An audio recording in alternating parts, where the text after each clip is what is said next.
Hey, welcome back to the shop. We're going to keep working on the brakes tonight for the 1963 Volvo Amazon Wagon. These were rusted up, crusty when I got them.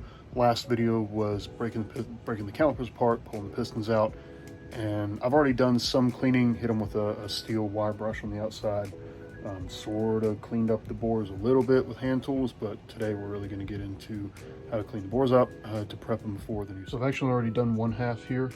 They came out looking pretty good. These are the other half. So I'll pick this one. The setup is the same on the inner and the outer, or the outer and the inner. I'm just gonna use the pointer here since this is a little bit larger. Focus, there we go. So right here is where the actual seal sits, the rubber seal for the piston. And then up here is where the dust boot clips in. I spent quite a bit of time last night scraping inside this area, and all the rubber in there is just hardened into rock. It's really hard to get out. So we're gonna get that out with a steel brush on the Dremel, and then the rest of this we're gonna clean up with a brass brush. I don't want to use a steel brush in here because it might score or hurt the bore or the sealing surface there, but I'll use steel here because that rubber is very hard to get out and there's no fluid sealing or anything that happens right here. So let's get set up and we'll do a little time lapse.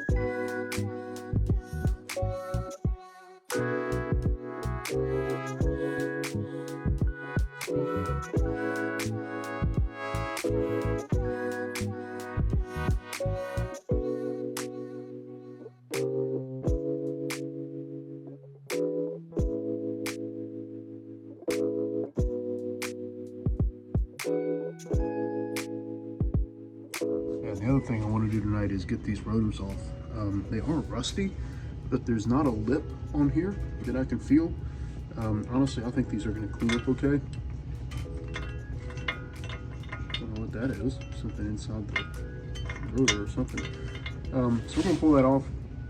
The car actually came with what looks like replacement wheel bearings also, so we'll probably just slap those on while they're out.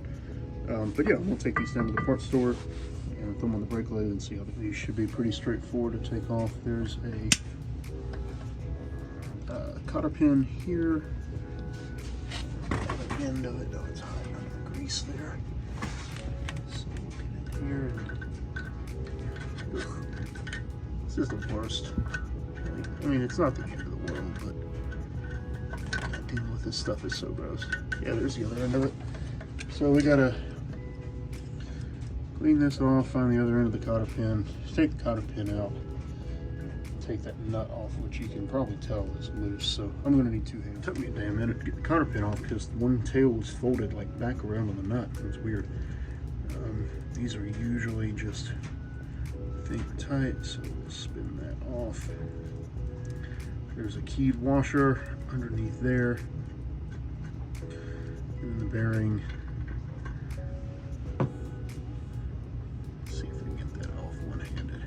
Yep, there we go. Come on now. Oh, the whole bearing's coming out, stuck to the grease. That was very loose. Like, and now the whole. Well, there it goes. This should really come right off. There we go. All right. So there's our rear bearing. And there's our spindle. Oh, that's heavy. Wow. I guess it's the hub too, but yeah, that's much heavier than like a regular brake rotor. So we'll clean all this up, take that and get it turned, put it back together. So in order to turn the rotors, I need to, at least I think I need to separate the hub.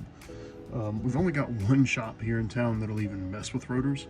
And they will find any excuse to not mess with them. So we're going to make this as easy as possible on them. In order to separate the hub here, which is all one part here, from the rotor, we just got to pull out the lug studs. They're not too bad. They're just pressed in. A little bit of force. Oh, a little more. Oh, that one is tough. There we go. And it comes out. And we're just going to repeat that 4 more times.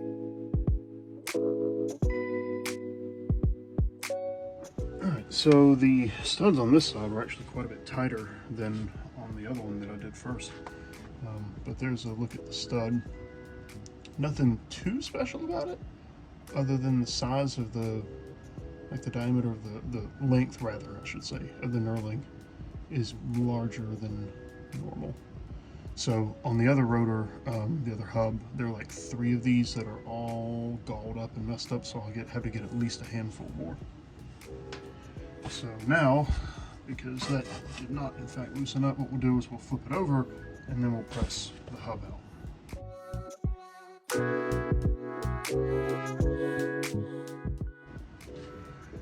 So there it is. Really, it didn't even need to be pressed out. I probably could have just tapped it out with a hammer, but you know, it's in the press already. So there we are. There's our hub. I will replace the bearings in there. And there's the rotor. And there's the other hub and rotor that I already took apart down there.